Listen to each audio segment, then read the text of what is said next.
ദൈവനാമത്തിന് മഹത്വമുണ്ടാകട്ടെ. ലുസ്രയിൽ അമ്മയുടെ ഗർഭം മുതൽ മുടന്തനായിരുന്ന പുരുഷന് വചനം കേട്ടപ്പോൾ വിശ്വാസമുണ്ട് എന്ന് കണ്ട പൗലോസ് എഴുന്നേറ്റ് കാലൂന്നി നിവർന്ന് നിൽപ്പാൻ പറഞ്ഞപ്പോൾ അവൻ കുതിച്ചെഴുന്നേറ്റ് നടന്നു. ഇത് കണ്ട പുരുഷാരം പൗലോസിനെയും ബർന്നബാസിനെയും ദേവന്മാരെന്ന് പറഞ്ഞ് അവർക്ക് യാഗം കഴിക്കാൻ ഭാവിച്ചു. എന്നാൽ അവർ പുരുഷാരത്തെ പ്രയാസത്തോടെ തടഞ്ഞു.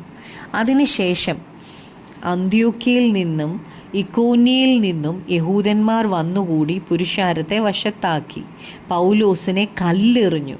അവൻ മരിച്ചു എന്ന് വിചാരിച്ചിട്ട് അവനെ പട്ടണത്തിന് പുറത്തേക്ക് ഇഴച്ചു കളഞ്ഞു. എന്നാൽ ശിഷ്യന്മാർ അവനെ ചുറ്റി നിൽക്കയിൽ അവൻ എഴുന്നേറ്റ് പട്ടണത്തിൽ ചെന്നു. പിറ്റേന്നാൾ ബർന്നബാസിനോടുകൂടെ ദർബയ്ക്ക് പോയി. ആ പട്ടണത്തിലും സുവിശേഷം അറിയിച്ചു.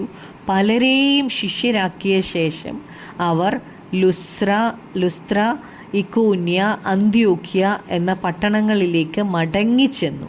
വിശ്വാസത്തിൽ നിലനിൽക്കണമെന്നും നാം അനേകം കഷ്ടങ്ങളിൽ കൂടി ദൈവരാജ്യത്തിൽ കടക്കേണ്ടതാകുന്നു എന്നും പ്രബോധിപ്പിച്ച് ശിഷ്യന്മാരുടെ മനസ്സ് ഉറപ്പിച്ചു പോന്നു. സ്തേഫാനോസിനെ കല്ലെറിഞ്ഞ് കൊന്നതുപോലെ തന്നെ പൗലോസിനെയും മരിക്കത്തക്ക വിധം കല്ലെറിഞ്ഞു. എങ്കിലും പൗലോസ് മരിച്ചില്ല. കല്ലെറിയാൻ ഭാവിച്ച ഇക്കോന്യയിലേക്കും കല്ലെറിഞ്ഞ് താൻ മരിച്ചു എന്ന് ചിന്തിച്ച ലുസ്ത്രയിലേക്കും പൗലോസ് ഭയപ്പെടാതെ മടങ്ങിച്ചെന്നു. തനിക്ക് ജീവിക്കുന്നത് ക്രിസ്തുവും മരിക്കുന്നത് ലാഭവുമായിരുന്നു.